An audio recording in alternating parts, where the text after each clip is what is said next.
bonsoir, bonjour à toutes et à tous. Je suis absolument ravi de vous retrouver aujourd'hui pour cette dernière séquence du cycle de rendez-vous proposé par l'Institut français d'Espagne et l'Institut français d'Argentine, que je veux profondément remercier d'avoir initié tous ces rendez-vous, certains grand public, certains plus dédiés aux professionnels, comme ici ce soir avec ce rendez-vous dédié à la littérature de jeunesse et à l'édition de bandes dessinées. Alors, avant de commencer complètement, on va parler de petits points techniques. Vous dire qu'évidemment ce rendez-vous est accessible en traduction simultanée. Donc il vous est possible d'aller en bas de la fenêtre sur le petit signe de la petite map monde qui va vous permettre de choisir la langue de votre choix, le français ou l'espagnol, pour entendre cette table ronde. N'hésitez pas à le faire dès maintenant. Ensuite, toujours en bas de la fenêtre, vous avez deux fonctions. Une fonction chat ou discussion pour ceux qui sont en France, qui vous permet d'adresser un certain nombre de commentaires qui seront modérés et utilisés éventuellement plus tard. Et puis, vous avez tout de suite à gauche de la fonction discussion une icône qui vous permet de poser des questions et nous l'espérons de vous apporter un certain nombre de réponses. Et ces questions seront prises à la fin de ce rendez-vous, à la fin de cette table ronde, seront modérées et posées évidemment à nos invités. Donc, je vous souhaite à toutes et tous la bienvenue. On est un peu plus d'une centaine déjà, presque 110, à participer à ce rendez-vous, à cheval sur 3 pays, donc, à Buenos Aires, en Argentine. Ça va bientôt être l'heure du déjeuner, donc je vous remercie, intervenants ou auditeurs, de prendre sur votre heure de déjeuner et de préférer avoir une activité professionnelle plutôt que de croquer dans un sandwich au soleil, puisque j'ai vu qu'il faisait 25 degrés, bande de petits vénards. Ce n'est absolument pas le cas à Madrid ou à Paris, où il fait relativement froid et on a moins de scrupules à se mettre devant un écran d'ordinateur. Je voudrais évidemment remercier nos intervenants que je vais présenter dans un instant, qui se sont évidemment rendus disponibles pour faire un point sur l'évolution des tendances éditoriales, sur l'impact de la crise que nous avons traversée, que nous traversons encore un petit peu, il ne faut pas se le cacher, et qui a évidemment un certain nombre d'impacts dans les relations internationales, évidemment dans les politiques éditoriales, mais aussi dans les relations que nous entretenons les uns et les autres.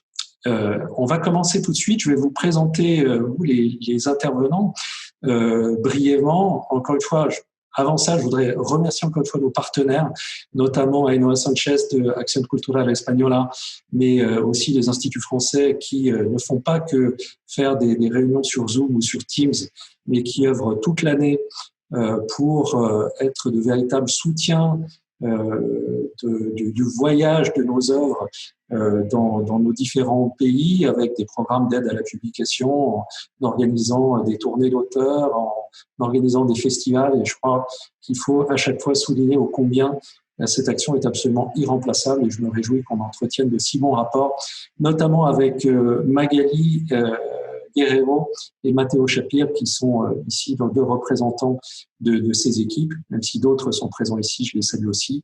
Et que ce soit Magali ou Matteo, je dois dire que la bonne humeur le dispute souvent au professionnalisme. Donc merci à eux. Je vais vous présenter maintenant les intervenants brièvement. Je vais commencer par nos amis argentins. On va commencer par ceux qui sont le plus loin. D'abord, Clara Huffman, bonjour.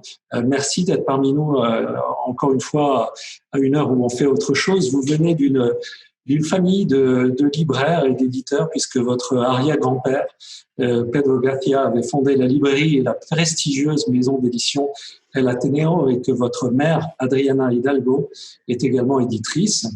Vous êtes la créatrice et la directrice éditoriale de Pipala, qui est une maison d'édition qui a été fondée en 2009, bien connu sur la scène internationale, et notamment des éditeurs et des auteurs français, que vous éditez beaucoup, mais vous allez nous en dire un mot, évidemment, dans quelques instants.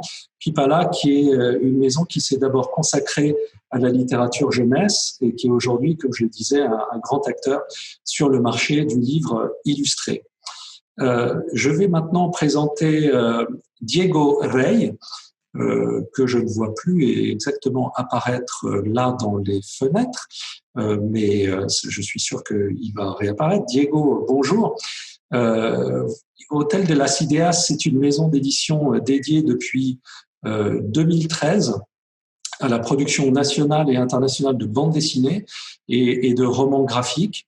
Diego, vous êtes éditeur, mais vous êtes aussi dessinateur et vous êtes parfois scénariste de bande dessinée, et même parfois les deux. Vous avez donc publié des livres, mais vous êtes aussi un collaborateur de plusieurs magazines. Et d'un point de vue plus personnel, je le dis puisque vous le mentionnez sur votre site internet, il paraît que vous n'êtes pas aussi talentueux que Maradona, dont on a évidemment beaucoup entendu parler ces derniers jours pour le football, c'est vous qui le dites, et que vous aimez les bons vins et que vous êtes un lecteur insatiable, qui est certainement quelque chose qui nous rapproche tous les uns et les autres. Je vais franchir rapidement l'Atlantique pour présenter les éditeurs et éditrices espagnols. D'abord, je vais présenter Catalina Meria. Bonjour, votre carrière professionnelle, elle a débuté dans le monde de l'édition littéraire et vous vous êtes spécialisé depuis une dizaine d'années dans l'édition de romans graphiques. De 2009 à 2013, vous avez travaillé pour Ediciones Sin Sentido et en 2014, vous êtes parti diriger Salamandra Graphic, qui est un label de Salamandra, une maison d'édition fondée à Barcelone à la fin des années 80 et qui est propriété depuis le milieu de l'année 2019 de Penguin Random House, une maison que nous connaissons bien et dont nous avons récemment encore entendu plus parler par le rachat de Simon & Schuster. Vous donnez également des cours sur le roman graphique, je crois, et sur la bande dessinée. Luis Zendrera, bonjour et merci également d'avoir accepté d'intervenir aujourd'hui. Vous êtes le directeur général de la prestigieuse maison familiale éditoriale Juventud, fondée par votre grand-père en 1923. C'est une maison qui s'est rapidement tournée vers l'international. Vous allez entendre derrière moi quelques sirènes, car mon bureau est sur le boulevard Saint-Germain et passe beaucoup de véhicules de police. On aime beaucoup les véhicules de police en ce moment à Paris. Pardon pour cette petite parenthèse. Donc, vous êtes une maison qui s'est rapidement tournée vers l'international et dès 1931, vous avez eu une filiale en Argentine et aujourd'hui, vous avez encore une filiale, je crois, au Mexique. Et vous êtes bien sûr un acteur important de l'édition internationale. Je vais vous laisser évidemment présenter votre maison dans quelques minutes et notamment ce qu'elle est aujourd'hui, car malheureusement, nous ne pourrons pas prendre le temps de refaire toute l'histoire de Juventud. Mais je veux juste préciser que votre maison fait partie d'Album, qui est une association de 23 éditeurs indépendants, dont le but est de donner de la visibilité et de défendre un rôle social de l'album avec des propositions que vous développez avec les libraires, les bibliothèques, les écoles. En effet, vous défendez l'idée que l'album est essentiel pour construire une société avec un esprit libre, ce sur quoi je crois que nous sommes tous d'accord. Et puis, je vais finir par évidemment les éditeurs français qui nous font l'amitié d'être là ce soir. D'abord, Nathalie Vogt-Verlet, des éditions du Ricochet. Nathalie, bonsoir pour nous. La nuit est déjà tombée à Paris. Tu es directrice et éditrice donc des éditions du Ricochet. Ta formation dans le monde de l'édition a débuté dans le domaine scolaire aux éditions Belin, ce qui est souvent une bonne école. Et tu as pris ensuite le chemin de l'album et de la création artistique à travers donc la littérature jeunesse. En 2008, tu t'es associé à Marguerite Tibertic, qui était fondatrice des éditions du Ricochet pour développer le catalogue de la maison et assurer son rayonnement éditorial international. Et Ricochet, aujourd'hui, c'est une maison que tu diriges et qui est évidemment un acteur très important, et notamment de l'édition documentaire. On va le voir tout à l'heure. Et je finis enfin par Jean Pacioli, Je finis ces courtes présentations par Jean, que je salue et que je remercie de sa patience, puisqu'il est le dernier que je présente. Je suis vraiment ravi que tu aies accepté d'intervenir aujourd'hui. Les industries culturelles, c'est un univers que tu connais bien, toi aussi, avec un parcours original, puisqu'avant d'arriver dans l'édition, tu étais dans l'univers de la musique.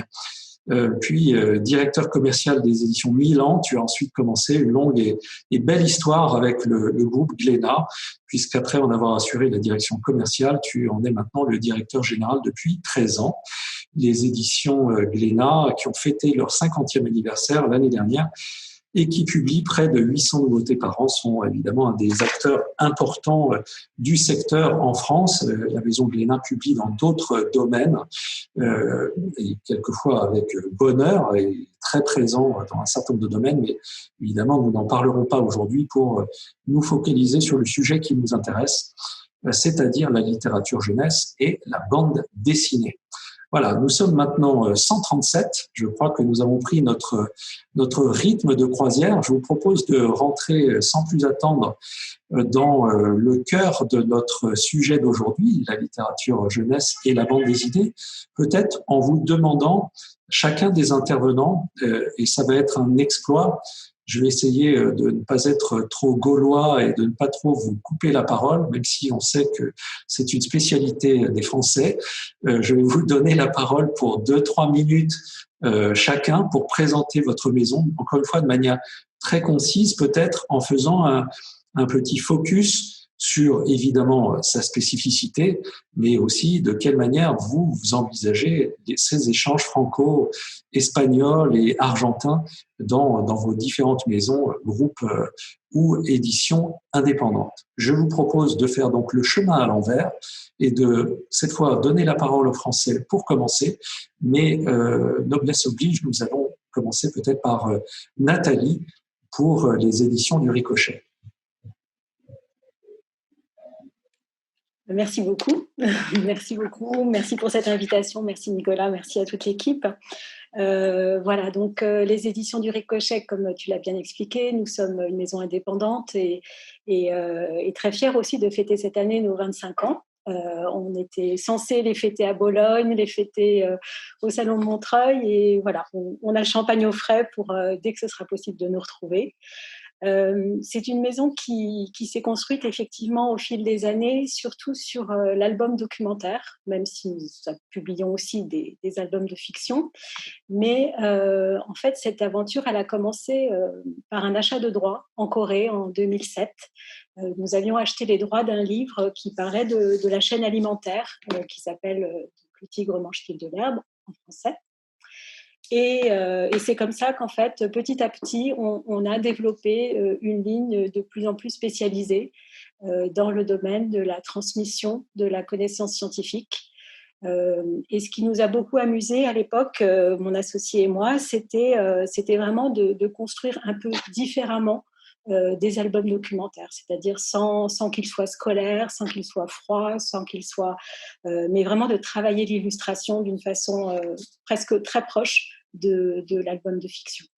Voilà, donc c'est vraiment ça qui nous caractérise et petit à petit on s'est intéressé à beaucoup de sujets avec déjà à l'époque une forte conscience écologique et en fait un intérêt aussi pour tout ce qui nous entoure, c'est-à-dire aussi bien l'alimentation, le corps humain.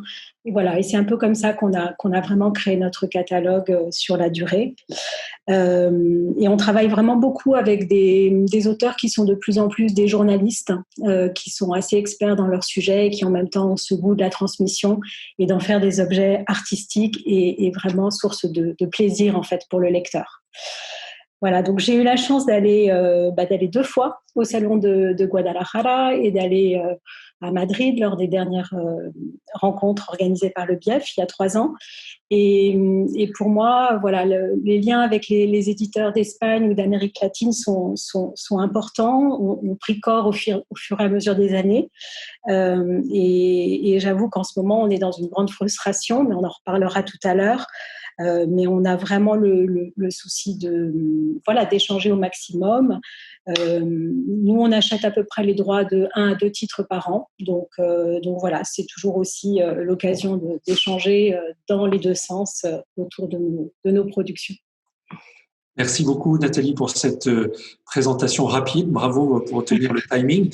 Merci Nathalie. Jean, le groupe Glénat, les éditions Glénat et le groupe Glénat sont un groupe important qui fait, je le disais, fêtait ses 50 ans l'année dernière. Est-ce que tu peux être un peu plus précis évidemment que ce que je viens de dire, qui était très sommaire? Naturellement, bonjour à tous. Eh bien oui, contrairement à Nathalie, nous avons eu la chance de pouvoir fêter le 50e anniversaire de notre maison avant la pandémie. Donc nous avons pu célébrer ça à Angoulême, à Francfort, à Londres, à Paris, enfin dans toutes les places où nous pouvions retrouver nos auteurs, nos libraires, nos clients, nos partenaires. Donc voilà, ça a été une très très belle année. 50 ans d'une maison qui est toujours dirigée par son fondateur, et c'est important de le dire puisqu'il y a des maisons de tailles différentes aujourd'hui qui sont présentes dans cette rencontre. Donc nous sommes à la fois comme j'aime à le dire, une PME de province, puisque le siège de la maison Glénat est à Grenoble, mais en même temps avec un catalogue qui a eu la chance de pouvoir s'enorgueillir de quelques très beaux succès, puisque je pense que tout le monde sur la planète, ou une grande partie des gens, connaissent l'énorme succès de bande dessinée qu'est Astérix. Eh bien, après Astérix, il y a un autre personnage qui s'appelle Titeuf et qui fait partie aujourd'hui des best-sellers en France publiés par la maison Glénat. Alors, je dis ça parce qu'effectivement, quand on a la chance d'être dans une maison qui est toujours dirigée par son fondateur et qui est un éditeur à la base, on ne fait que des métiers on ne fait que des ouvrages, pardon, qui sont des ouvrages de passion d'éditeur. Donc, évidemment, la bande dessinée, c'était la passion de jeunesse de Jacques Glénat, et aujourd'hui, au cours de ces 50 ans, nous avons un catalogue qui est riche d'environ 10 000 titres. Sur le secteur de la bande dessinée, nous publions à peu près 300 nouveautés par an qui sont de la production maison. On fait relativement peu d'achats de droits sur le secteur de la bande dessinée. En revanche, nous intéressons à la bande dessinée dans toutes ses formes, c'est-à-dire que nous sommes un gros acteur aussi en France en termes de publication de manga, et là, évidemment, nous achetons 100% des droits de publication de ce catalogue. Et puis voilà, l'âge venant, et Nicolas le connaît bien, notre patron a découvert d'autres passions qui sont, alors la montagne depuis toujours, mais la gastronomie. Donc nous sommes aussi éditeurs, mais ça c'est très marginal, de beaux livres consacrés à la montagne ou aux grands chefs français étoilés. Voilà. Donc une grosse PME dirigée par son fondateur et avec une très grande liberté de créer tout le temps et d'enrichir le patrimoine de la maison, et la chance d'avoir, que ce soit en bande dessinée ou que ce soit comme éditeur de manga, puisque Glénat a été le premier à publier ce secteur de publication de bande dessinée japonaise en France, des très gros succès comme Dragon Ball, One Piece, Akira, dont nous sommes l'heureux éditeur en France. Voilà, donc une grosse PME de 150 personnes et un classement bientôt, j'espère, dans le top 10 des éditeurs français, voilà, sur ce parcours de 50 années. Merci Jean. Alors vous nous voyez, en tout cas côté français, Nathalie, Jean et moi, avec un petit peu plus le sourire qu'il y a quelques jours, parce que je voudrais juste faire une brève parenthèse pour dire dans quelle atmosphère nous sommes en ce moment à Paris. Évidemment, la pandémie continue, mais les magasins sont à nouveau ouverts et les librairies sont ouvertes à nouveau depuis la semaine dernière. Évidemment, quelque chose qui a été très apprécié alors que ce profil la fin d'année est un moment évidemment très fort d'un point de vue commercial pour les maisons d'édition. Il y a une grosse inquiétude. Ça n'a pas empêché les éditeurs de perdre une partie significative de chiffre d'affaires sur le mois de novembre. Mais en tout cas, on est moins pessimiste qu'on avait pu l'être il y a encore 15 jours, 3 semaines sur la fin d'année. Je vais passer la parole à nouveau à Luis Endrera de Editorial Juventud. pour qu'il nous présente l'actualité de sa maison, à quoi elle ressemble aujourd'hui après plusieurs générations, comme je le disais.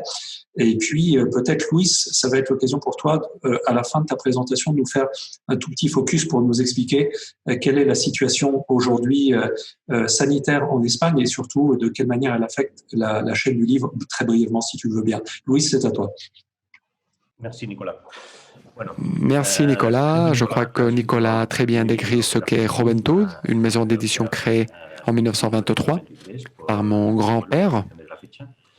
Et je voudrais dire qu'il a été un pionnier dans ses rapports avec d'autres pays, aussi bien au niveau d'achat des droits que de l'exportation. Comme Nicolas a dit, en 1931, une filiale a été ouverte en Argentine. Et pour que vous ayez une idée des bons rapports avec les éditeurs français, je me souviens que ma grand-mère et mon père ont passé la guerre civile à Grenoble, en fait. Donc nous avons toujours eu une longue tradition de liens et de communication avec d'autres pays, en l'occurrence la France. Juventud, c'est très difficile de résumer la vie de Juventud en 2-3 minutes, les 2-3 minutes que m'accorde Nicolas, mais a été aussi une maison pionnière dans plusieurs domaines. Une de mes tantes a vraiment misé sur le livre-album et a commencé à publier des albums ici en Espagne pendant les années 70, quand c'était vraiment un genre difficile, inconnu. Et aujourd'hui, nous avons de nombreuses maisons d'édition qui publient des albums. À l'époque, ce n'était pas le cas. Et par rapport à la situation sanitaire, je dois dire que nous avons, comme vous savez, nous avons été confinés du 15 mars jusqu'au mois de juin. Notre été, juillet, août, septembre,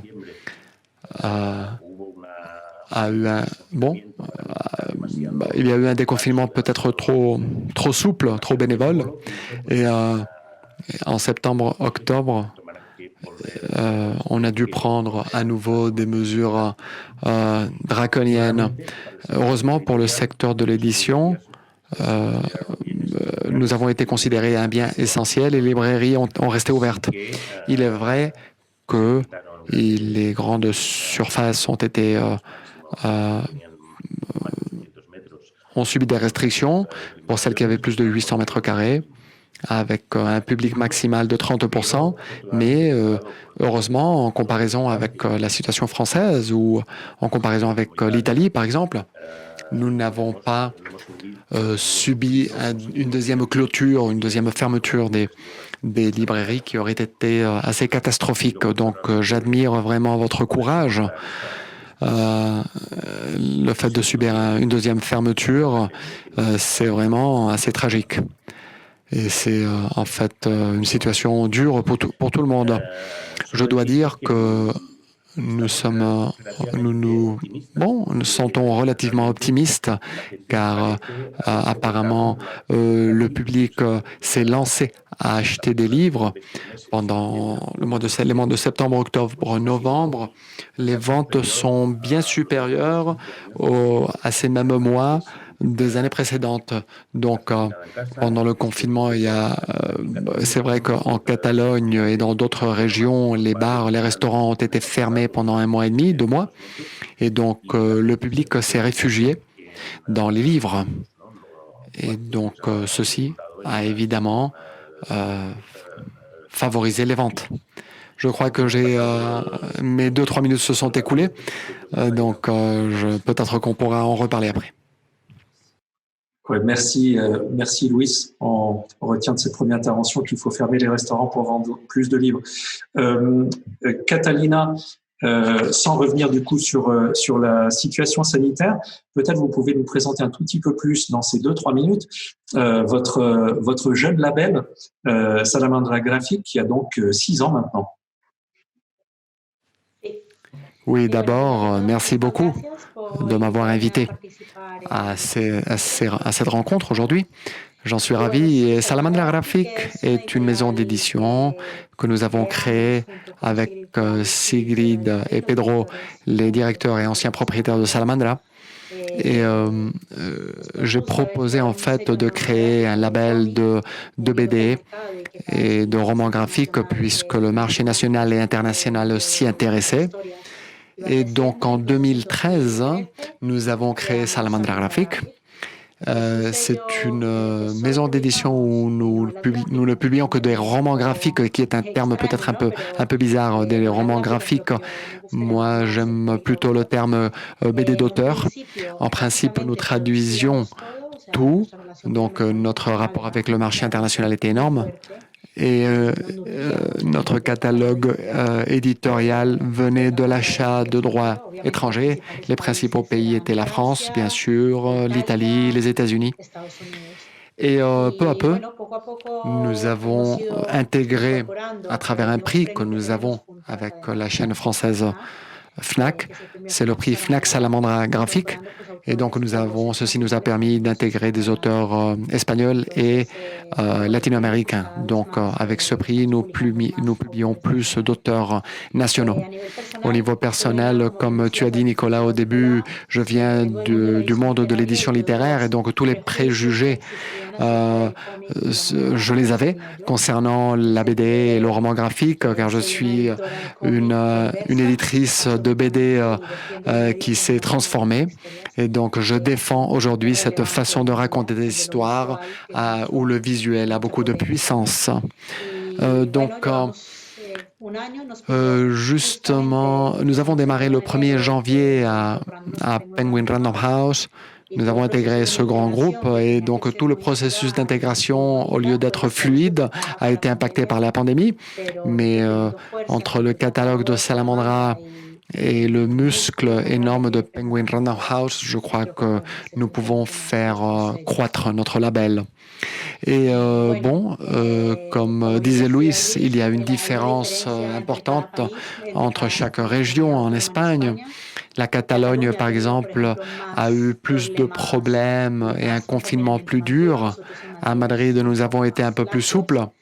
Et il est vrai qu'il y a eu une augmentation énorme des ventes de livres. Et une chose qui m'a choqué, c'est surtout la vente de fonds éditorial, c'est-à-dire ce qui vraiment a sauvé cette année, c'est la vente du fonds éditorial. Donc, je crois que oui, j'ai consommé mes 3 minutes. Oui, tu as été parfaite, Catalina. Merci. Je suis très heureux qu'on puisse avoir Diego avec nous et Clara, parce que je trouve que trop souvent, dans l'actualité, je ne parle pas de l'actualité du football des derniers jours, mais dans l'actualité économique, on parle trop souvent des difficultés de l'Argentine qui sont réelles. Vous avez traversé des crises difficiles, mais on sait que l'Argentine est un incroyable pays depuis plus d'un siècle maintenant de création, notamment en jeunesse et en bande dessinée, avec une tradition absolument extraordinaire.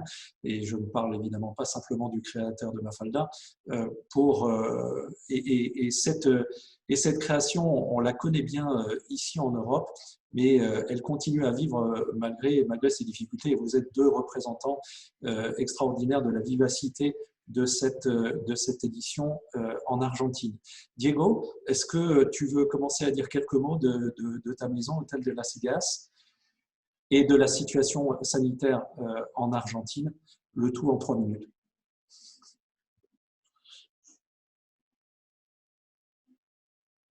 Si tu arrives à remettre ton micro. Allez, encore un petit. Voilà. Oui, maintenant, parfait. Perfecto. Oui, parmi les pénuries économiques et la pandémie, la situation de cette année a été difficile. Mais bon, nous nous sommes adaptés.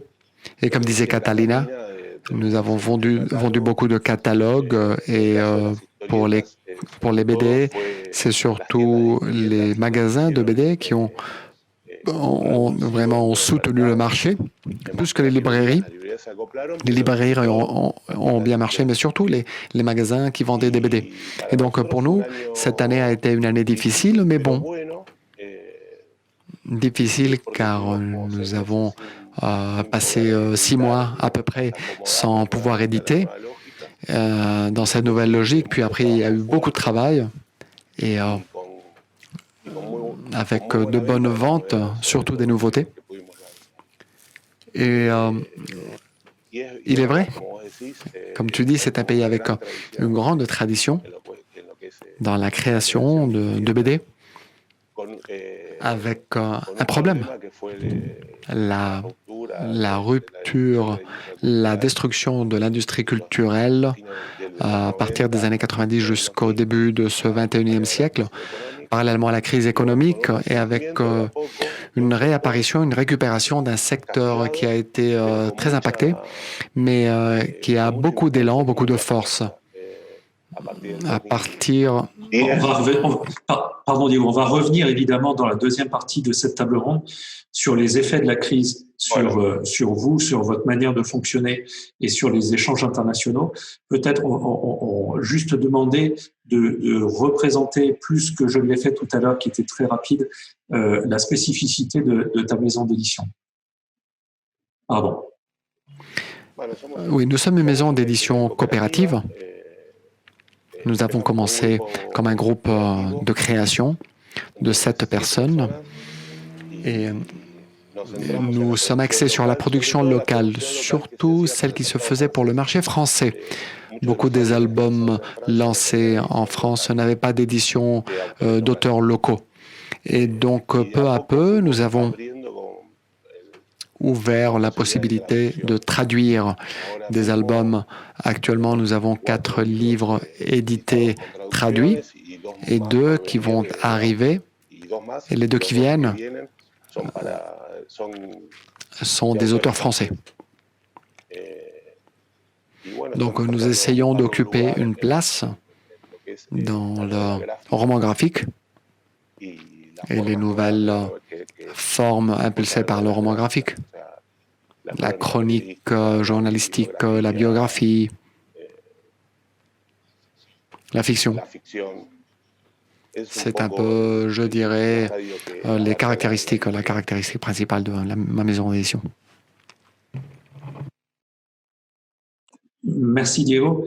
On va finir ce petit tour d'horizon par Clara de Pipala. Clara, c'est à toi. Merci.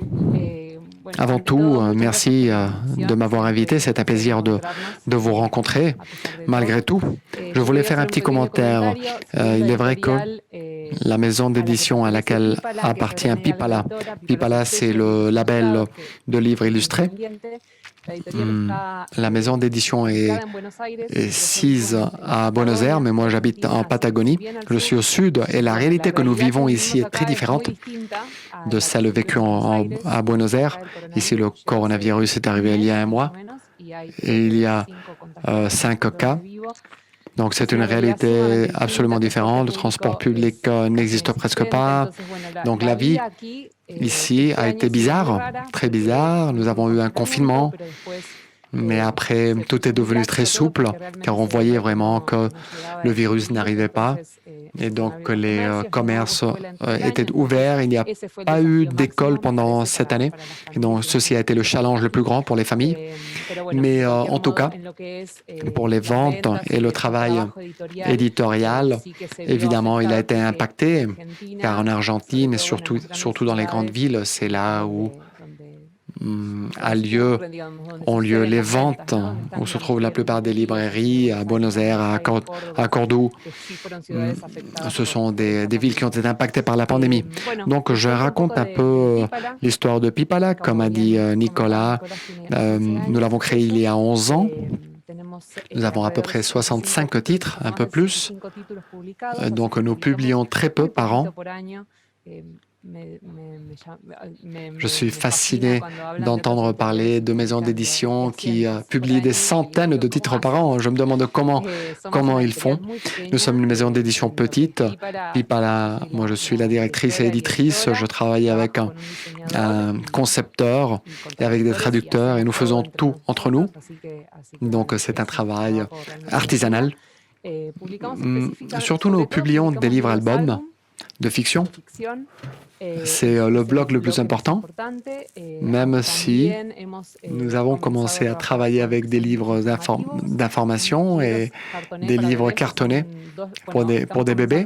Nous démarrons ce mois, en fait, les 2 nouveautés de livres pour les bébés. Mais surtout, nous sommes axés sur le livre-album. Et c'est intéressant aussi de dire que nous avons publié un roman graphique qui s'appelle A Través, traduit du français. Et je le dis car nous avons un autre livre en format BD, car je crois que c'est intéressant de relier 2 choses qui caractérisent Pipala, mais aussi d'autres labels. C'est la littérature pour jeunesse, mais où est la limite entre la BD, le roman graphique et la littérature jeunesse? Ce sont des mondes qui s'entrecroisent constamment. Donc, à Pipala, nous parlons toujours des âges. C'est pour quel âge ce livre? Surtout les librairies, normalement, ont besoin de cette orientation et dire ce livre va de 6 ans à 9 ans. Et donc, nous soulignons beaucoup le fait que les livres illustrés sont pour tous les âges. C'est tout simplement, l'important, c'est se sentir attiré par ce type d'ouvrage. Nous savons que beaucoup d'adultes aiment les livres illustrés et nous croyons que ces livres vont au-delà de l'âge. Nous croyons fermement à la lecture familiale. Donc, nous croyons que les livres pour les enfants doivent être aussi des enfants attrayants pour les adultes pour que ces moments de lecture puissent être heureux pour tous, surtout face à l'avancée l'avancée du monde virtuel et du monde électronique. Donc, nous faisons des livres sans âge, même s'il y a une certaine augmentation pour les libraires. Et quant aux traductions, nous avons dans notre catalogue plus de la moitié des livres traduits, surtout quand nous avons commencé avec des livres traduits pour créer une identité claire.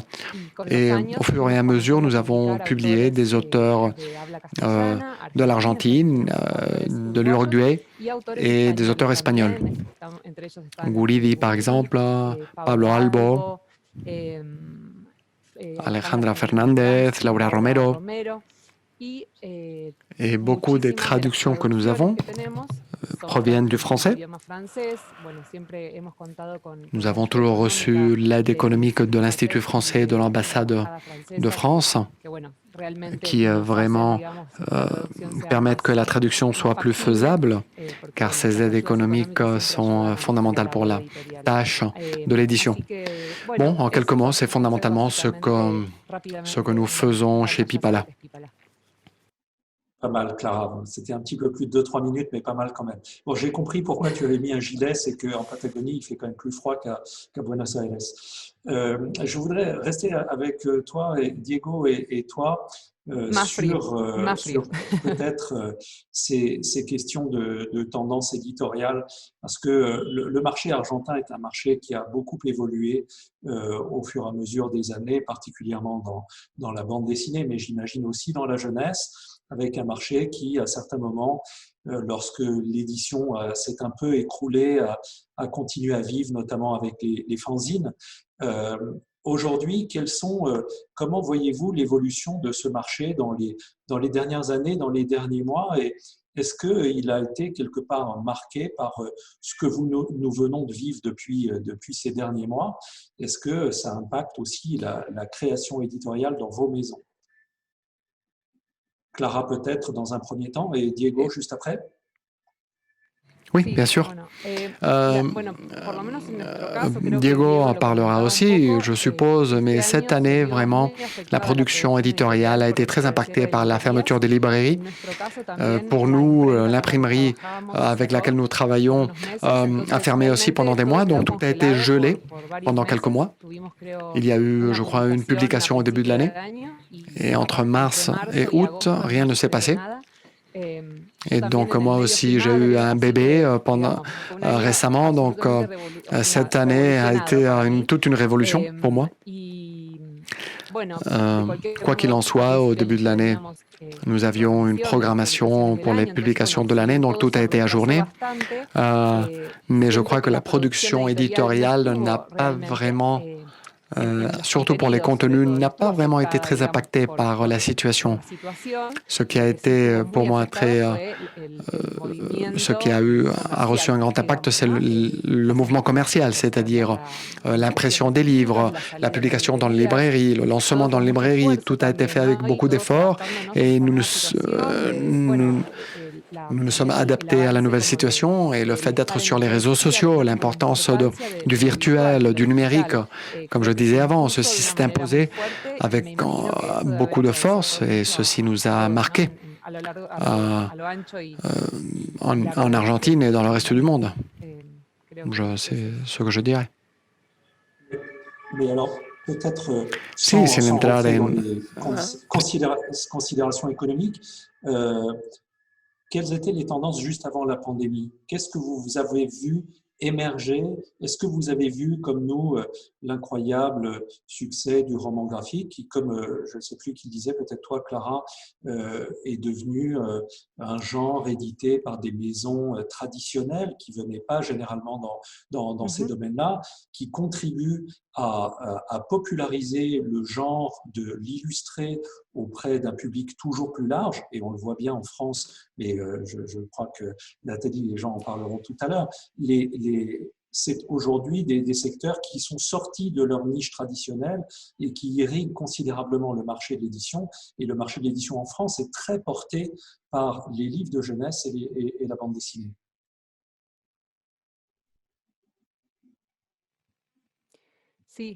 Oui, effectivement. Je réponds ou je passe la parole à Diego?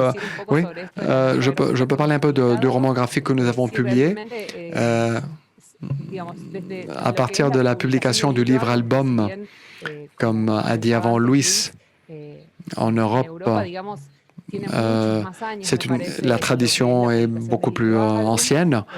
Et pour le livre-album, les BD, les romans graphiques, mais ici, il y a à peu près 15 ans, cette tendance a démarré pour les jeunes, donc des livres qui misent sur ce genre. Et dernièrement, nous voyons que le roman graphique et la BD commencent à apparaître dans les catalogues ou dans les lignes éditoriales avec plus de tradition. Pas nécessairement de nouveaux labels, mais on commence à voir en quelque sorte, ça fait partie du mainstream. C'est au même niveau que il y a des BD, des romans graphiques, des livres-albums, et pas toujours dans des maisons d'édition spécifiques de ce genre. Donc oui, c'est vrai. Diego, comment est-ce que toi, tu perçois l'évolution du marché argentin sur les secteurs éditoriaux sur lesquels vous publiez? Est-ce qu'il y a une évolution dans la réception des ouvrages que vous publiez? Il me semble qu'on a perdu Diego. Sí, si, Diego est là, pardon.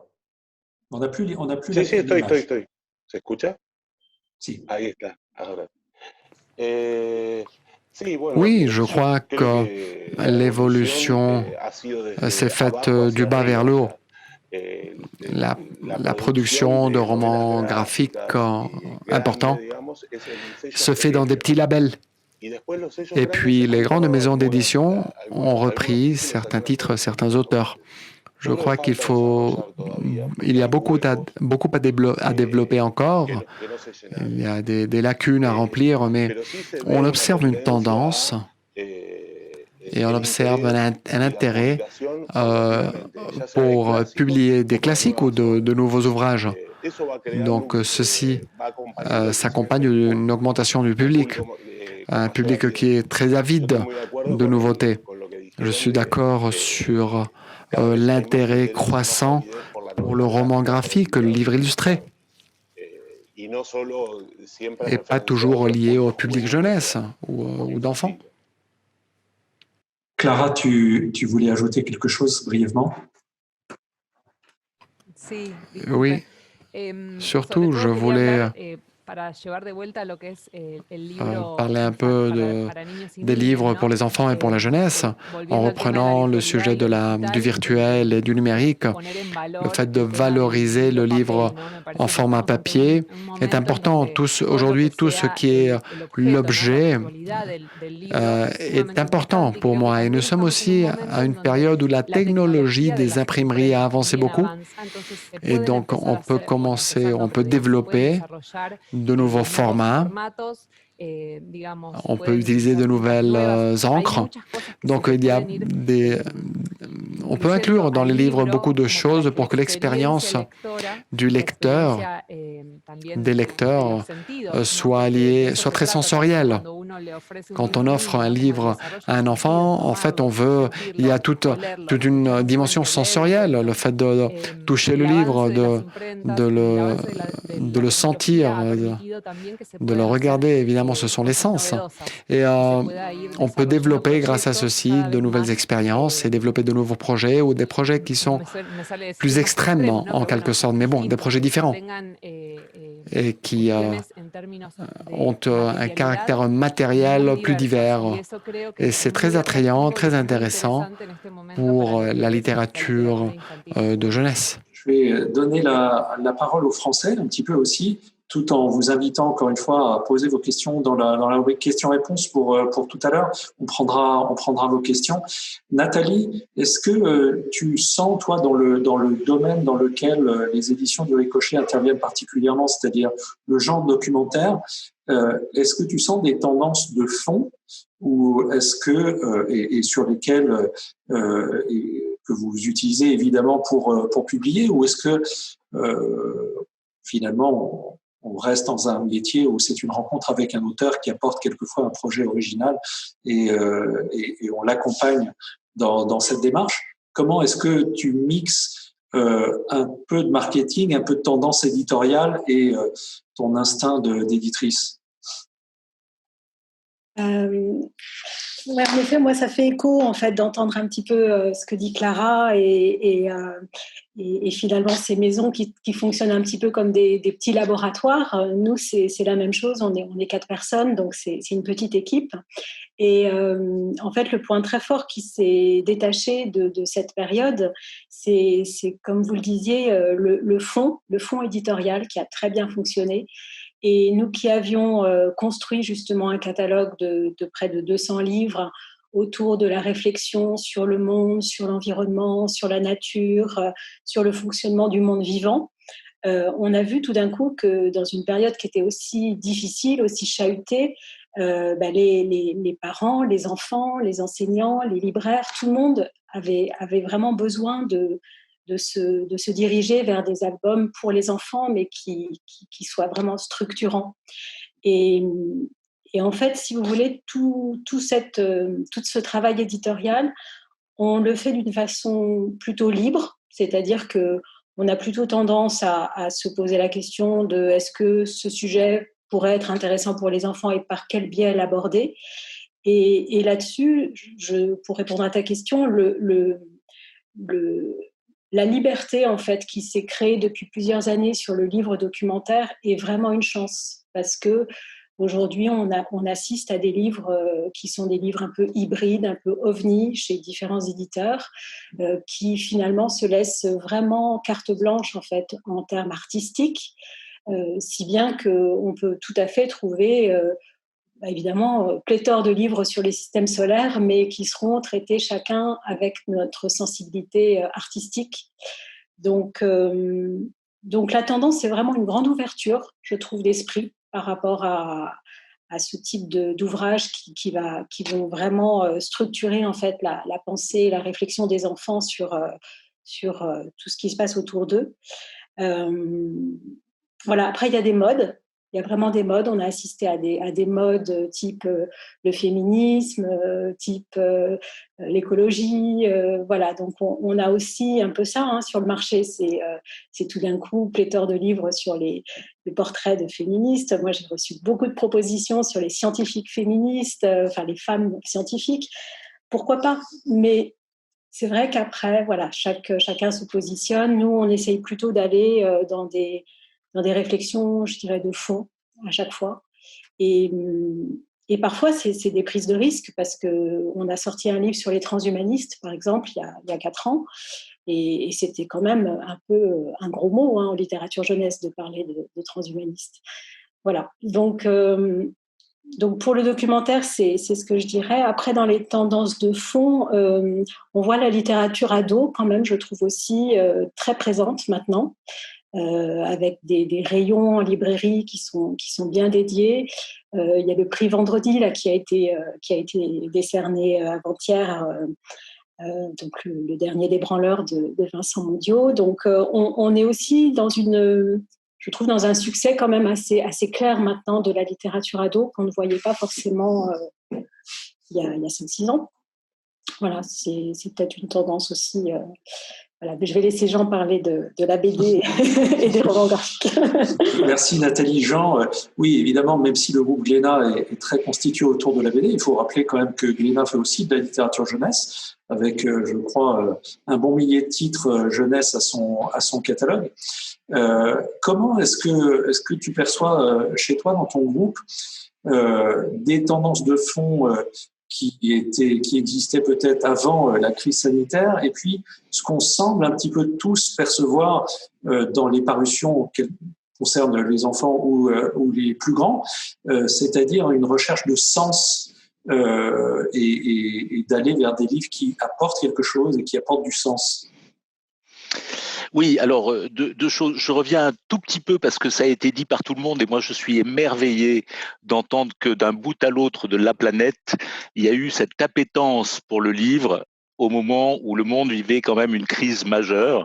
Alors c'est vrai qu'il n'y avait pas de théâtre, il n'y avait pas de cinéma, mais le rebond de l'industrie, de l'édition, l'intérêt des lecteurs pour le livre, que ce soit des livres pour enfants, des bandes dessinées, de la littérature. Moi, qu'est-ce que vous voulez que je vous dise? Ça m'émeut. Voilà, je trouve ça formidable. Et en France, enfin, tu n'allez pas me contredire, Nathalie et Nicolas, malgré les 2 périodes de confinement au mois de mars jusqu'à juin et au mois de novembre où les entreprises, les librairies étaient fermées, malgré ces 2 périodes de confinement, je pense que nous allons arriver à la fin d'année 2020 avec un niveau de chiffre d'affaires dans l'industrie de l'édition qui va être le même que celui de 2019 ou en tout cas avec un écart très faible. Alors ça, c'est formidable parce que on aurait pu se dire qu'effectivement, il y avait la tendance du numérique qui allait supplanter tout, qu'il y aurait Amazon et les grands sites de vente à distance qui risquaient de tuer les petits libraires. Eh bien, tout ça s'est révélé faux. Les libraires ont, malgré la fermeture, ont fait du click and collect, ont fait de la vente à distance, ont reçu quelques clients chez eux. Et il y a cette formidable dynamique de l'industrie du livre. Alors, pour répondre plus précisément à ta question sur le secteur jeunesse et sur la bande dessinée, oui, effectivement, quand on est une maison d'édition qui a quand même un certain nombre d'années derrière nous, pas autant que Juventud, mais quand même 50 ans. Donc, je vois bien qu'on est passé du format très classique de la bande dessinée en 48 pages. Et aujourd'hui, le plus gros succès de l'année chez Glénat, c'est un livre comme ça qui fait 500 pages, voilà, et qui est vendu 39 €. Donc, ce qui est formidable, c'est qu'aujourd'hui, on peut aborder dans le segment de la bande dessinée absolument tous les sujets.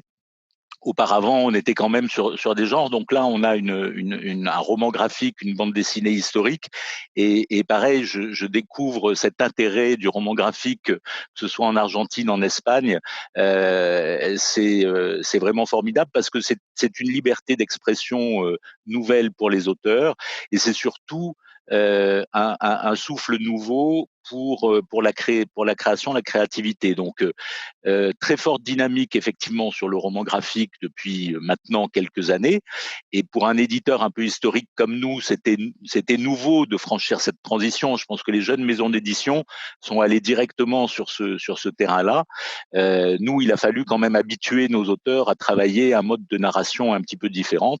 L'autre très grand sujet que je vois, et merci Nathalie de m'avoir laissé le soin d'en parler pour la bande dessinée, c'est qu'aujourd'hui en bande dessinée pour la jeunesse, on peut adresser à peu près n'importe quel sujet. Je vais vous montrer un autre truc dont je suis très très content, c'est que voilà, nous avons fait cette bande dessinée qui s'appelle, alors j'ai du mal avec la technique, hein, mais nous parlons à des enfants de 8 ans de la Shoah pendant la Deuxième Guerre mondiale.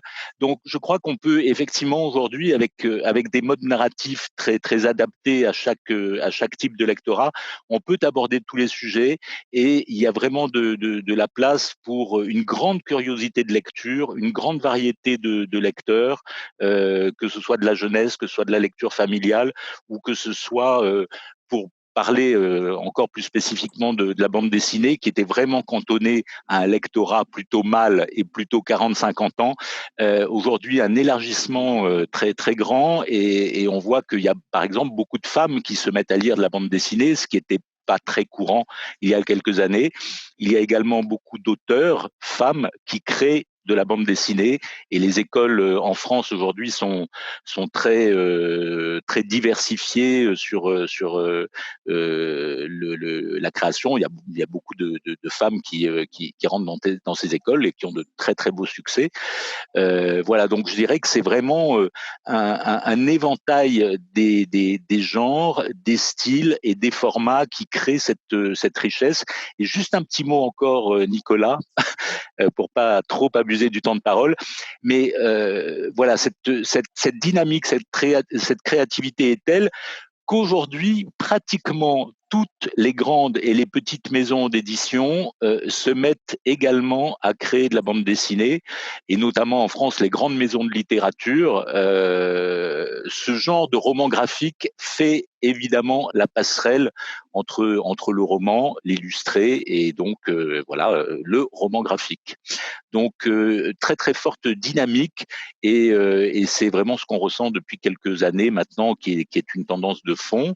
Et puis grande diversité de genres et évidemment, comme le disait Nathalie, des sujets plus porteurs comme l'écologie pour les enfants, comme l'histoire, comme la pédagogie, enfin voilà, qui peuvent s'adresser vraiment à tout le monde. Merci Jean. Catalina, d'abord, tu as une double casquette, éditrice et enseignante, puisque, encore une fois, je le rappelle, tu donnes des cours sur le roman graphique et la bande dessinée. D'abord, tu nous diras si en Espagne, il y a aussi des femmes, donc, et je l'espère, qui suivent ces cours. Et ensuite, est-ce que tu détectes ou est-ce que tu recherches, toi particulièrement, des genres spéciaux, des sujets spéciaux dans les livres que tu vas éditer, que tu as édités dans les derniers mois ou que tu vas chercher à éditer ces prochains mois? Oui, je suis absolument d'accord avec Jean par rapport aux femmes, à l'action des femmes. Un des grands succès dans l'industrie espagnole, au moins, je vois que ceci est au niveau mondial, c'est que le secteur de la BD avait toujours été très masculin et avec les années, ceci s'est féminisé un peu, et c'est incroyable de voir la quantité de femmes qui sont devenues lectrices de BD. Et en fait, les femmes lisent plus que les hommes. Donc, si plus de femmes lisent de la BD, évidemment, la croissance de ce milieu comme forme narrative ceci c'est un chiffre impressionnant et c'est un peu un cercle vertueux, car puisqu'il y a plus de lectrices, pousse aussi les femmes à devenir des auteurs, et c'est un des points fondamentaux c'est une caractéristique fondamentale de la BD. Si on ajoute ceci au prix de la BD ou aux actions menées par Action culturelle pour encourager les auteurs avec des bourses et des aides. Les médias commencent aussi à parler des publications de romans graphiques dans leur section plus exquise et littéraire. Par exemple, si on parle de Babelia, ou El País avec sa section Babelia, ou l'ABC avec sa section El Cultural. Donc, on commence à accorder à la BD une valeur culturelle, avant ceci manquait. C'est fondamental, en fait, pour expliquer ce succès ou cet âge doré du roman graphique. Ce qui m'intéresse, moi, personnellement, moi, j'aime beaucoup la non-fiction en termes narratifs, en littérature. Et donc, j'aime beaucoup intégrer dans mon catalogue des livres de ce style. Nous venons de publier un livre qui s'appelle Heimat, publié par Gallimard en France, sur la Deuxième Guerre mondiale, d'une auteure allemande. Un livre sur les cahiers ukrainiens et russes sur l'époque staliniste. Donc, personnellement, je m'intéresse beaucoup à la non-fiction car c'est une façon toute simple et directe pour transmettre les connaissances. Peut-être qu'une personne n'a pas le temps de lire 1000 pages d'un ouvrage narratif sur le régime de Staline, mais avec un roman graphique de 300 pages, on peut rentrer dans le vif du sujet. Donc, ça m'intéresse beaucoup. Il y a une tendance en France qui me surprend et je n'arrive pas tout à fait à comprendre. Ce sont les adaptations littéraires. Pendant les dernières années, je l'ai vu à Angoulême, toutes les maisons d'édition françaises se sont lancées à faire des adaptations d'œuvres littéraires en BD. Et je crois que dans une certaine mesure, c'est intéressant pour attirer les lecteurs BD, mais je crois que tous les livres ne sont pas susceptibles d'être transformés en BD. Donc, il faut travailler avec un peu de distance aussi et bien choisir ce qu'on adapte. Ceci ne veut pas dire que je ne fasse pas des adaptations chez Salamandra Graphique. J'aime beaucoup publier des auteurs femmes. Elles ont des voix très intéressantes. Et les auteurs, et les grandes histoires, les grands romans de la littérature, j'aime beaucoup les transformer en grands romans graphiques. Et c'est un peu la tendance aujourd'hui que nous vivons en Espagne et dans d'autres pays. Louis, merci beaucoup, Catalina. Louis, tu avais demandé la parole et je ne l'ai pas vu, pardonne-moi. Tu voulais évidemment intervenir sur ce sujet toi aussi. Oui, bien sûr. Merci, Nicolas. J'ai combien de minutes? Les interventions préalables ont été si intéressantes que je voudrais faire des commentaires sur toutes les interventions, mais je vais être bref. Moi, je m'occupe beaucoup du livre-album et de la BD, surtout de la BD. Le livre-album est en train de vivre son âge doré, au moins en Espagne. L'édition française, je l'ai toujours enviée, car il y a une culture aussi bien de littérature pour les adultes que de livre-album, qui a toujours été beaucoup plus importante que celle que nous avons eue et nous avons en Espagne et dans le monde latino-américain, hispanophone.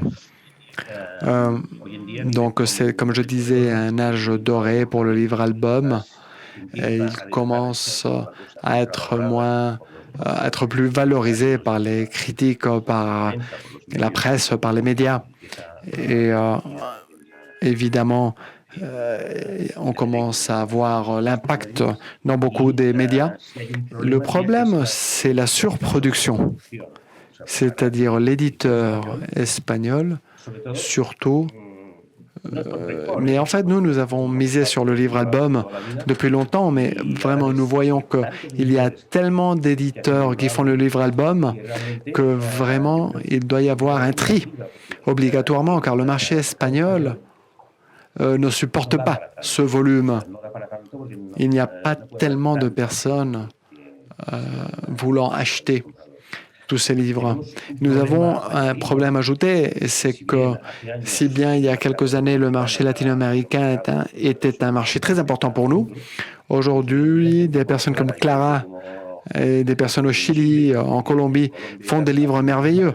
Donc, ce n'est pas si facile de lancer des livres là-bas, car nous avons pas tellement une concurrence dans cette association. Nous sommes 20 et quelques éditeurs indépendants qui font de l'album, et nous avons vu que l'union fait la force. Vraiment, ce n'est pas une plainte, c'est tout simplement un constat. Avec le temps, tout le marché même, en quelque sorte, place ou met à chacun dans sa place, à sa place. Et l'Espagne, je dis, si bien le livre-album est en croissance, il ne peut pas absorber tout ce qui est publié aujourd'hui. Et si tu m'accordes une minute supplémentaire, je vais parler un peu de la BD. La BD, bon, comme vous savez, Juventud a toujours misé sur la BD. Il y a 30-40 ans, il y avait des choses de base, Hazañas bélicas, Blanco y Negro, et à un moment donné, Tintin et Astérix sont arrivés, et ceci a eu du succès. Mais pour les jeunes, tout est beaucoup plus difficile. Nous-mêmes, je me souviens, au début des années 90, nous avons publié beaucoup de Harry Dixon, par exemple, des séries qui, sur le marché francophone, fonctionnaient très bien. Et ici, la répercussion a été nulle. Nous avons cessé l'activité car il n'y avait aucune répercussion. Aujourd'hui, je vois que c'est le contraire. Les BD, non pas pour les adultes, mais pour les enfants, pour les jeunes et même pour les enfants, oui, profite d'un élan énorme. Je n'allais pas parler des miens, mais comme vous l'avez fait, je peux vous montrer la série Narval, Ben Clanton, connaît un succès incroyable. Quand nous l'avons lancé il y a 4-5 ans, nous avions peur. En fait, une BD pour des jeunes de 6, des enfants de 6-7 ans a très bien fonctionné. Et ceci se voit non seulement avec ce titre, mais on le voit aussi dans le reste des livres consacrés à cet âge. Catalina ? Oui, je voulais compléter un peu ce que dit Luis, car j'ai l'impression qu'en France, les enfants d'il y a 30-40 ans ont grandi en lisant Tintin, par exemple. Et à un moment donné, la production s'est arrêtée. Donc, continuer cette lecture pour les adultes, c'est quand la notion de roman graphique s'est installée. C'est ces jeunes ou ces adultes qui lisaient des BD quand ils étaient petits se sont mis à lire le roman graphique actuellement. Et les éditeurs, c'est aussi notre faute. Nous avons publié ces BD d'adultes, d'auteurs, de romans graphiques. En quelque sorte, la BD pour les enfants a été un peu laissée de côté. Pendant les 5-6 dernières années, de nouvelles maisons d'édition sont apparues qui commencent à construire de la base le catalogue de BD pour les enfants. Mais comme dit Louis, c'est une grande tendance, au moins en Espagne, la publication de BD pur et dur pour les enfants, pour des âges... oui, pour les enfants. Et donc, comme ça, nous allons pouvoir aborder tout le spectre des lecteurs et les accompagner pendant toute leur vie. Comme lecteur, c'est un sujet fondamental, c'est une claire tendance et il faut la souligner.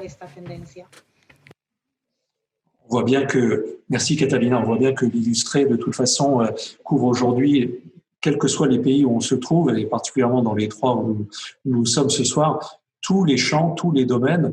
Alors pendant des années et des années, la BD a tenu par des héros récurrents et on n'est plus simplement dans le suivi de héros, même si effectivement un certain nombre de sagas continuent à être des best-sellers dans le monde entier et d'autres évidemment verront le jour, mais on voit bien que ça irrigue de nouveaux secteurs.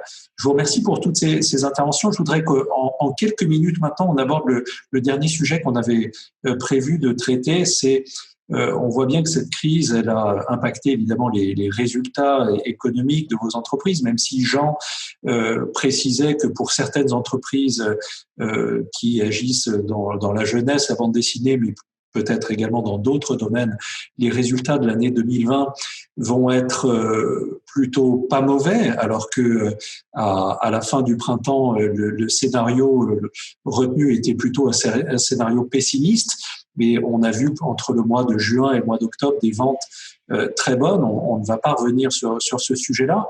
En revanche, je voulais juste partager avec vous les résultats d'un sondage que nous avons fait auprès des adhérents du BIEF il y a quelques jours sur l'impact de la crise sur les cessions de droit international, sur la manière de faire voyager les œuvres.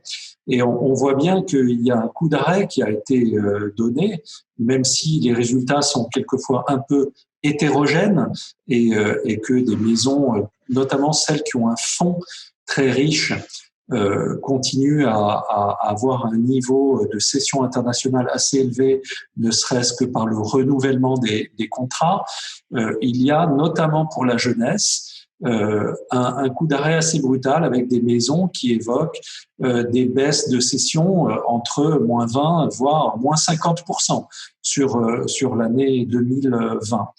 Même si un scénario un peu plus optimiste commence à voir le jour pour l'année 2021 et peut-être l'année 2022 avec l'arrivée de vaccins, comment est-ce que vous avez vécu, on va pas revenir sur les 6 derniers mois forcément, mais comment est-ce que vous voyez peut-être un redémarrage de cette activité internationale? D'abord, sous quelle forme? Pas uniquement sur Zoom, j'imagine, mais alors qu'un certain nombre de foires, de grands temps forts internationaux ne peuvent pas encore se tenir et que l'essentiel des foires est aujourd'hui programmé sur le circuit international, comme on dit en Formule 1, à partir de la fin du mois d'avril, du mois de mai.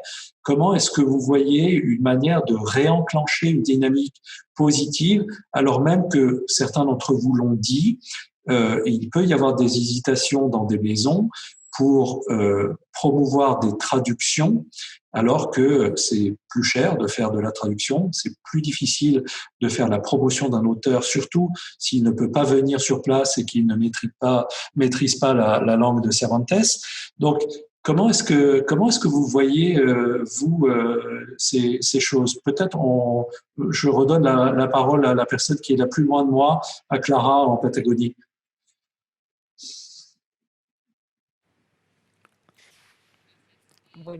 Oui, merci. Oui, comme je disais avant, les publications ont été ajournées. Donc, tous les nouveaux achats de droits pour traduire et le fait de ne pas participer à des foires, à des salons, évidemment, nous oblige à tout réorganiser. C'est une des questions qu'il fallait traiter aussi dans cette rencontre. J'ai toujours été quand même une grande défendresse du catalogue en ligne. Et nous sommes si loin de Francfort, de Bologne, de Guadalajara. Ça implique un effort énorme, économique, physique et dans tous les sens. Donc, nous travaillons toujours beaucoup en recevant des catalogues en ligne, en demandant des PDF et en travaillant ceci, en travaillant ici. Mon impression, c'est que nous commençons maintenant à évaluer certaines coéditions. C'est une nouveauté pour nous et ça simplifie certaines questions d'édition et d'impression. Donc, ceci nous aide à avancer avec certaines traductions. Ce sont les traductions de la République tchèque. Ce que je voulais dire, c'est aussi que dans les salons, le plus important, c'est toujours de trouver des maisons d'édition nouvelles ou des titres nouveaux, ces petits bijoux qui se trouvent dans les salons. Donc notre grand challenge qui a changé tellement avec la disparition des foires. Je crois que le challenge se trouve ici. Je ne sais pas de quelle façon, mais peut-être qu'il faudra créer de nouvelles plateformes avec les nouveaux labels, les nouvelles maisons d'édition pour augmenter leur visibilité, pour que les maisons d'édition puissent connaître ces maisons d'édition. C'est un grand défi. Et pour fermer un peu mon intervention, je crois que cette pandémie a renversé beaucoup de réalités qui étaient acquises. Les foires, les salons se rencontraient, les écoles. Et je crois que ceci nous a fait penser de façon différente, avoir de nouvelles idées, penser de façon plus créative. Et s'il y a beaucoup de choses négatives, il y a aussi des aspects positifs. Des aspects positifs, c'est repenser des choses qui étaient prises pour évidentes avant. Je suis d'accord avec vous, Clara, mais est-ce que vous ne pensez pas que, je vais interroger évidemment nos autres intervenants, que trop d'informations tue l'information? C'est-à-dire que je ne suis plus éditeur depuis que je suis arrivé au BIEF, mais je vois le nombre de newsletters que je reçois chaque matin et le nombre d'informations que je reçois sur les catalogues de beaucoup d'entre vous. Je me dis de temps en temps que trouver le bon livre dans les catalogues internationaux relève de plus en plus de l'exploit si on ne trouve pas les moyens d'être plus guidés pour repérer le coup de cœur de nos interlocuteurs. Et on voit bien que le temps passé à éplucher cette documentation est absolument incroyable. Catalina, comment est-ce que vous arrivez à imaginer de refaire, redynamiser les échanges internationaux, soit en vendant vos propres productions, soit en détectant les titres que vous voulez acheter au milieu de cette quantité d'informations? Je crois que cette pandémie nous a obligés à nous réinventer, à chercher de nouveaux outils pour nous communiquer, puisque la partie physique et les salons ne sont pas possibles. Je suis absolument d'accord avec toi, Nicolas, l'excès d'informations. Cette quantité énorme, c'était le cas déjà au moment d'aller à Angoulême. Il y avait tellement de livres que j'étais épuisé à la fin du salon. Donc imaginons ceci par email. Je crois que c'est intéressant et beaucoup des agents étrangers, des éditeurs étrangers font une grande tâche et c'est qu'on suit la même dynamique que celle des foires. Donc, on tient une réunion de 20-30 minutes sur Zoom pour commenter les titres qui peuvent m'intéresser. On l'a fait comme ça à Francfort et ça évite le déplacement et c'est en quelque sorte faire en virtuel ce qu'on faisait de façon présentielle. Évidemment, les bières, les vins, les dîners nous manquent, mais c'est une façon très intéressante d'agir. Une chose qui me préoccupe beaucoup dans le secteur de la BD, et en voyant un peu la dynamique espagnole, qui existe aussi en France et en Argentine, c'est la promotion des livres.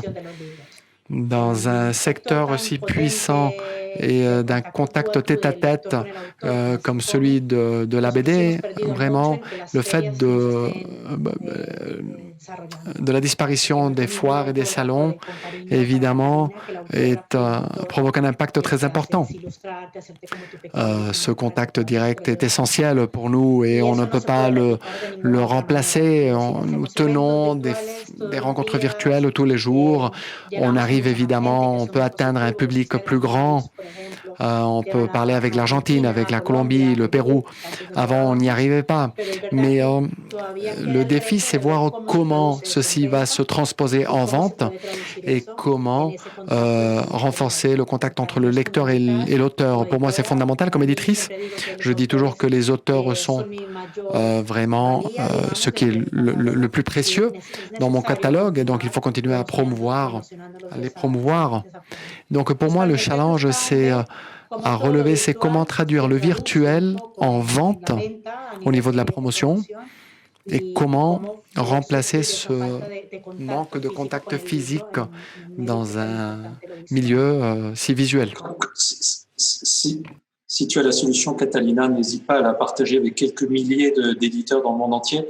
Nathalie, toi qui es, je le sais, très très présente sur le stand du BIEF, qui te déplace si souvent, comment tu contournes cet écueil de l'absence des foires? J'ai beaucoup de nos collègues responsables de droit, et beaucoup sont connectés aujourd'hui, qui ont par exemple fait un espèce de Francfort virtuel, mais qui a commencé au mois de septembre et qui s'est terminé au mois de novembre. C'est-à-dire qu'au lieu de faire une foire sur une petite semaine, elle a duré quasiment 2 mois, ce qui doit être tout à fait épuisant. Et encore une fois, je suis très admiratif pour maintenir une activité et essayer de trouver de nouveaux partenaires. Et Dieu sait si c'est difficile de trouver de nouveaux partenaires et d'installer un rapport de confiance qui est souvent quand même la base de notre métier pour avoir de nouveaux contacts et de nouveaux débouchés dans un certain nombre de pays. Nathalie, comment tu vois à l'échelle de ta maison, sur tes productions éditoriales, la manière d'essayer néanmoins de continuer à avancer sur ces sessions internationales? Alors effectivement, pour nous, ça a été vraiment de longue haleine en fait, de nous adapter par rapport à ce qui s'est passé, puisque le confinement en France a démarré juste au moment de l'annulation du Salon de Bologne, ce qui était vraiment un choc énorme. Et c'est vrai que, bon, voilà, en tant qu'une petite équipe, il a fallu savoir un peu quel type d'action mener, et on s'est vite aperçu que suivre les salons en ligne, c'était trop d'énergie, voilà, ça nous semblait vraiment pas jouable en fait par rapport à notre organisation. Et du coup, on a beaucoup misé sur les visios individuels, donc les rendez-vous individuels. Et finalement, c'est ce qu'on a essayé de mener avant l'été, après l'été, pendant Francfort, après Francfort. Voilà, ça s'est étalé. On a aussi essayé d'être beaucoup plus présent, notamment en envoyant une newsletter en anglais, ce que nous ne faisions pas avant.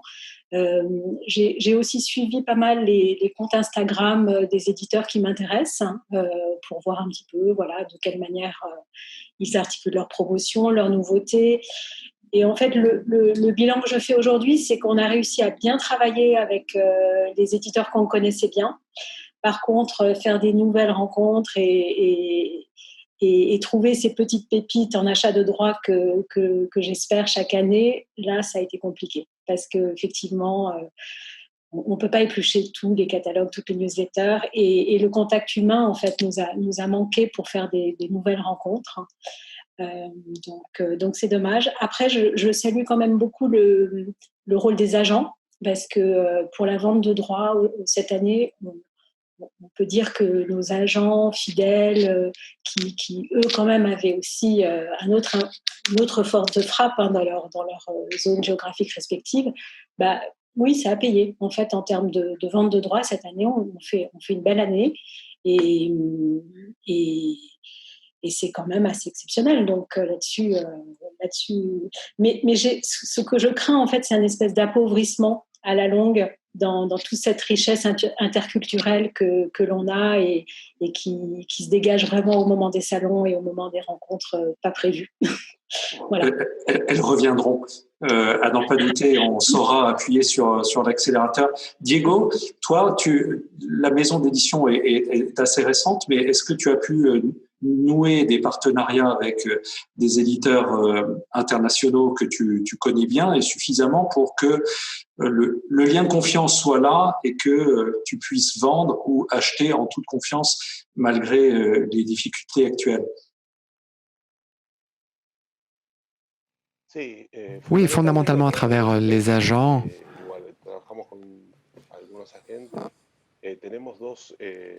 Nous avons 2 livres que nous allons publier en début d'année, d'auteurs internationaux, français en fait.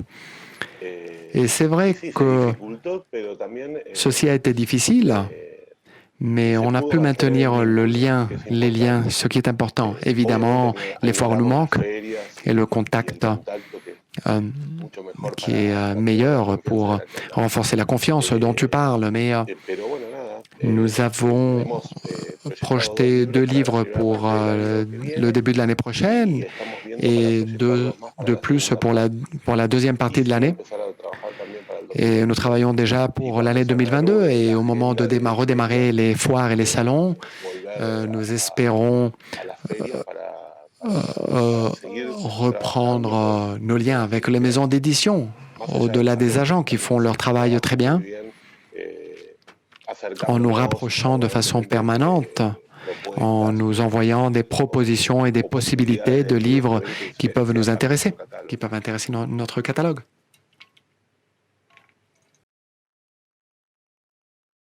Merci Diego. Luis, peut-être là aussi un peu en guise de conclusion de ce webinaire, comment tu vois la reprise de cette activité internationale, ce qui est extrêmement important pour ta maison? En France, on a coutume de dire qu'en gros, dans les sessions internationales, en moyenne, les gens vont finir à -20 cette année, qui vont regagner +10 l'année prochaine et +10 en 2022. Comme ça, c'est vraiment totalement à la serpe, comme on dit, mais qu'en 2 ans, peut-être, on aura retrouvé un rythme. Qu'est-ce que tu en penses? Je crois que ça va prendre du temps. La récupération, la reprise va prendre du temps. Comme a dit Catalina, j'aime écouter ce que dit Nathalie, le fait qu'il y a eu beaucoup de ventes de droits, car des pays qui traditionnellement sont acheteurs comme l'Espagne, en général, ont acheté moins. Et j'ai parlé avec beaucoup d'agents littéraires ici et je dirais, et c'est notre cas et c'est le cas de beaucoup de nos collègues, éditeurs, ce sont des sujets récurrents dans notre secteur, dans nos groupes. L'incertitude de l'avenir nous a provoqué un arrêt quand nous étions en mars, en avril, chez nous, confinés. Nous ne savions pas combien allait durer cette situation. Évidemment, il y a eu moins de contrats. Et nous avons évidemment publié ce qui avait été édité auparavant et nous sommes encore dans l'incertitude car apparemment les ventes reprennent. D'une part, comme nous avons dit avec Jean, apparemment il y a beaucoup de ventes de livres. L'autre jour, j'écoutais Nuria Kauvi, la responsable en Espagne de Penguin Random House. Elle disait qu'aux États-Unis, il y avait eu moins de ventes de livres. Il n'y avait eu jamais autant de ventes que maintenant. Donc, avec Amazon, avec le confinement, il y a eu de ventes énormes. Le problème des éditeurs, c'est qu'il n'y a pas suffisamment d'imprimeries pour produire tout ce que le public demande. Donc, c'est incroyable. C'est paradoxal. Ici, en Espagne, ce n'est pas le cas. C'est vrai qu'actuellement, c'est un moment positif, mais nous passons de la dépression à l'euphorie de façon trop rapide. Donc, ce que cette année nous a appris, c'est qu'il faut vivre au jour le jour et voir comment les événements se développent. Et donc, commencer à acheter des choses pour l'année prochaine, ceci est fait, mais en pensant à l'année 2022, les salons virtuels, bon, Nicolas, tu dis que Francfort a duré 2 mois, c'est vrai. Si on ajoute à ceci le salon du livre et la foire de Guadalajara, vraiment c'est une folie. Je ne sais pas avec qui je parle, où est-ce qu'il est.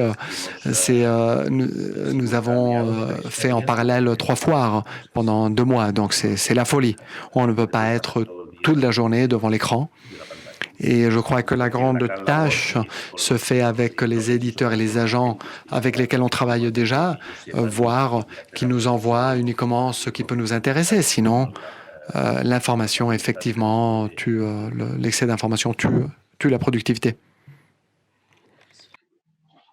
Merci Louis. Jean, tu vas avoir l'honneur de conclure par ton intervention aussi et comment tu sens donc cette reprise. Si je comprends bien, dans le groupe Glénat qui ne s'est jamais complètement arrêté, cette activité internationale, mais comment est-ce que vous envisagez, vous, ce redémarrage ou cette redynamisation sur les prochains mois et les prochaines années? Alors d'abord, enfin tout ça a une certaine logique parce que je pense que on a vécu tous cette année avec un ascenseur émotionnel qui nous a fait monter très très haut et descendre très très bas, de grandes inquiétudes au mois de mars-avril, une respiration très forte au mois de juin et juillet. Alors, je pense que toutes les maisons ont dû réagir comme ce qui s'est passé chez Glénat, c'est-à-dire que nous avons repoussé un certain nombre de titres qui étaient prévus pour une publication en 2020 à 2021 pour ne pas submerger le marché. J'ai entendu aussi que sur toute la planète, enfin sur toute la planète, pardon, sur les trois territoires dont nous parlons, il y a une très forte dynamique de vente de fonds dans la librairie. Alors évidemment, ça a un impact également sur les sessions de droit, c'est-à-dire que si on publie moins dans une année, si on a déjà des titres en avance pour l'année suivante, il est tout à fait normal que le niveau de transaction diminue. Comme tout le monde, évidemment, on a participé avec nos principaux clients à des réunions en Teams. Comme tout le monde, nous envoyons des newsletters.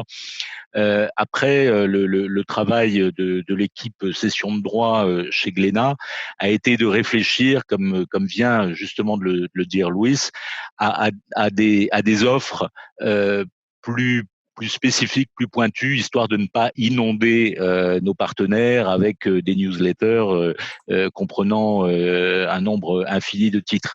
Donc vraiment de travailler de manière plus étroite avec nos partenaires habituels. Je fais la même chose en termes d'achat de droits, puisque comme je vous le disais, étant éditeur de manga, nous sommes aussi très régulièrement en contact avec les éditeurs japonais, et le même phénomène existe dans l'autre sens, c'est-à-dire que quand nous discutons avec la Shueisha ou avec Kodansha, les discussions sont plus resserrées sur les titres proposés.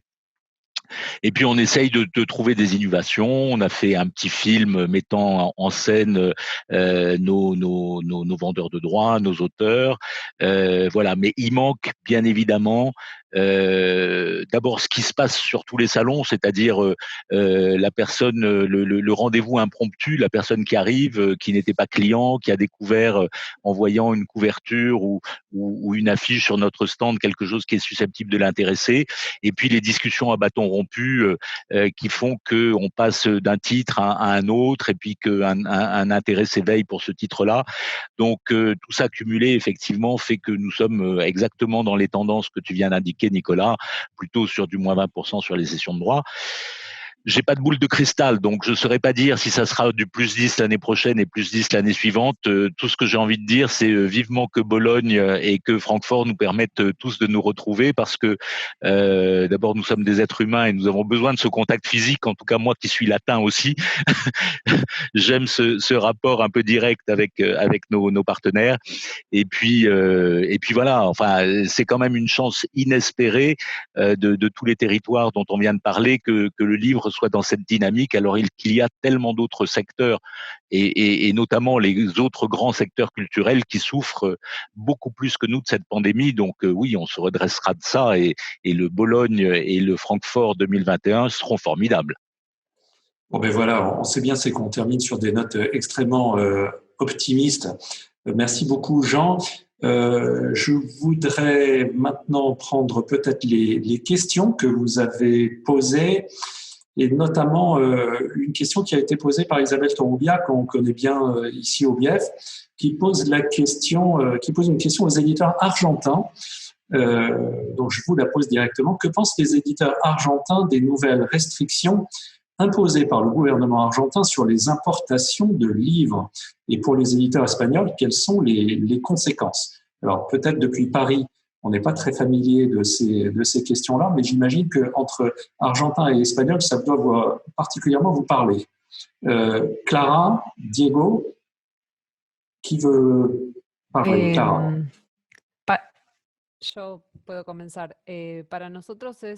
Pour nous, effectivement, c'est une question que nous avons déjà vécue il y a quelques années.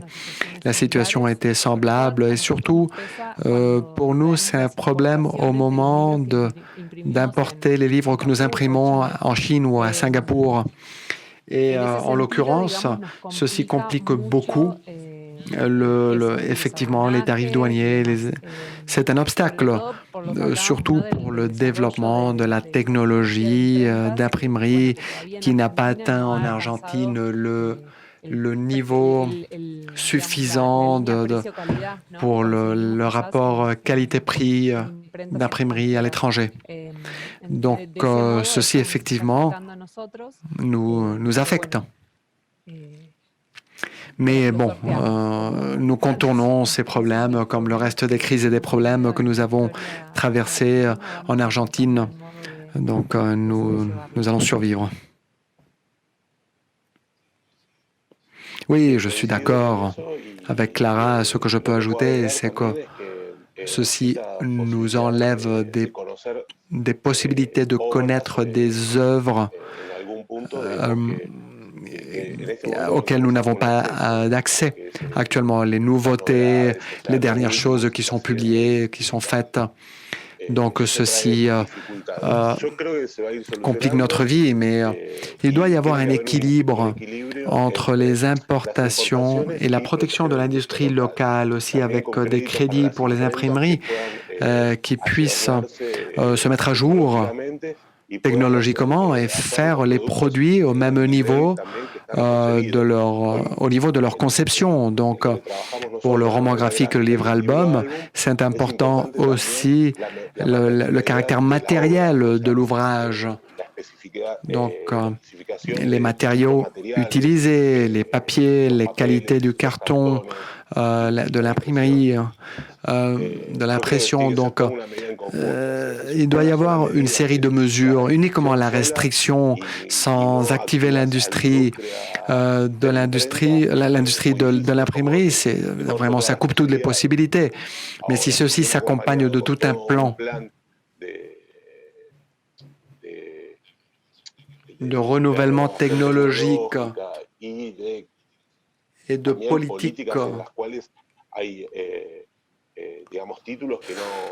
vraiment, il y a des titres qui ne sont pas pour le marché local et peut-être qu'il faudrait là, pour certains titres, il faut permettre l'importation en fait. Il faudrait chercher une sortie avec une vision plus globale de l'activité. Catalina, en un mot en guise de conclusion.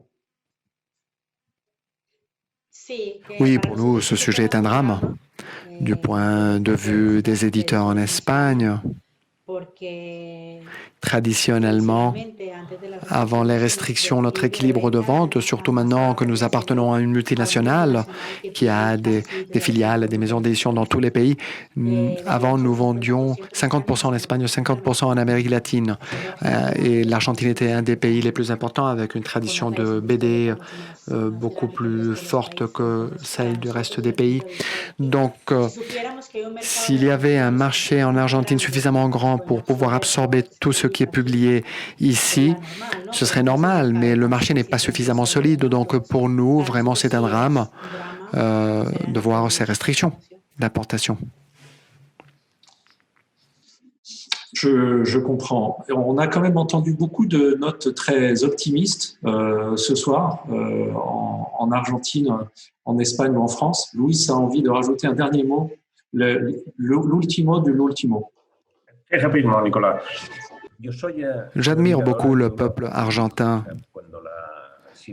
Quand nous avons une crise, nous vivons une crise ici, je pense aux crises en Argentine, vraiment, j'ai une grande amitié avec notre distributeur argentin et le fait d'avoir traversé une dévaluation de 300% en 2001, avoir traversé les crises qu'ils ont traversées et ces restrictions qui existaient déjà il y a 4 ans. J'admire surtout comment ils arrivent à contourner ces problèmes et ils cherchent la façon de chercher des façons pour importer, exporter des livres Personnellement, je suis très admiratif comme entreprise et vraiment comme entreprise et comme personne, ça ne me préoccupe pas beaucoup, même si ce sont des mesures populistes et ça coule de source. Ce n'est pas la même chose d'interdire l'importation de livres. Il n'y a pas de livres égaux et deux auteurs égaux. Ce n'est pas la même chose que de restreindre l'importation de bonbons ou de chaussures. Donc, je veux laisser aussi une note optimiste par rapport à cette question. Merci, Nicolas. Merci, Louis. Je voudrais vous remercier tous vraiment du fond du cœur pour cette soirée matinée pour les Argentins qui vont bientôt pouvoir enfin aller déjeuner. Merci pour tout ce qu'on a appris ce soir et ce vent d'optimisme qui commence à regonfler un peu les voiles des maisons d'édition de nos trois pays. Je voudrais vous dire que vous serez toutes et tous les bienvenus sur le stand du BIEF, sur le stand collectif français, dès qu'on arrivera à aller dans une foire internationale. Peut-être que Bologne sera la première, je ne sais pas. En tout cas, le café sera bon et on s'arrangera pour venir avec quelques bouteilles de champagne pour essayer de noyer tout ce qu'on aura perdu et abîmé pendant ces mois de l'année 2020. Je voudrais remercier encore une fois l'Institut français d'Espagne, l'Institut français de Madrid, de Buenos Aires d'Argentine, pour leur intervention constante et souligner que grâce à eux, grâce à leur programme d'aide à la publication, beaucoup de titres arrivent à voir le jour et cette aide est absolument irremplaçable. Je remercie aussi Axel Cotola, l'Espagnol, de nous avoir accompagnés dans ces deux webinaires hier et aujourd'hui. Et je vous souhaite à tous et à toutes d'excellentes fêtes de fin d'année si on arrive à les passer en famille, en tout cas pour vos entreprises et pour vous-même. Et je vous donne rendez-vous le plus rapidement possible en vrai pour vous serrer la main et vous embrasser. À très bientôt. Merci beaucoup et à très vite. Merci à toutes et à tous.